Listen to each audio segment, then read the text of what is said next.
திரும்ப பார்க்கவே முடியாத கடவுள் சிலையில் நடந்த 3 அதிசயங்கள். உங்களுக்கு ரொம்ப பிடிச்ச ஊர் எதுன்னு கீழே கமெண்ட் பண்ணிடுங்க. முதல் சிலை ராமரோட நெத்தியில கரெக்டாக சூரிய ஒளி விழுது. அது சரியாக அந்த நாமம் போட்டுருப்பாங்க பார்த்தீங்களா, அந்த நாமத்தை கவர் பண்ணுற மாதிரி விழுது. இந்த அதிசய நிகழ்வை யாராலுமே பார்க்க முடியாது, எப்போ ஒரு தடவை மட்டும்தான் நடக்கும். இது பார்த்திங்கன்னா ரொம்ப ஃபேமஸான இந்தியாவிலே மிகப்பெரிய ராமர் கோவில் தான் இந்த சிலை இருக்குது. இந்த அதிசயம் அந்த சிலையில் தான் நடந்திருக்கு. ரெண்டாவது, கிருஷ்ணர் சிலையில் குடங்குடமாக வழிஞ்ச தண்ணீர். இதை பார்த்தீங்கன்னா கிருஷ்ணனோட வியர்வைன்னு சொல்கிறாங்க.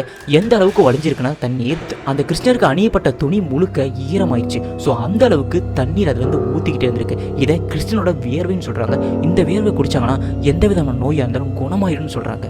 இதை பார்க்கவே உண்மையான மனிதனுக்கு வியர்வை வழிஞ்சால் எப்படி இருக்குமோ அதே மாதிரி தான் இருந்திருக்கு. மூணாவது, காளியோட கண்களில் வழிந்த தண்ணீர்.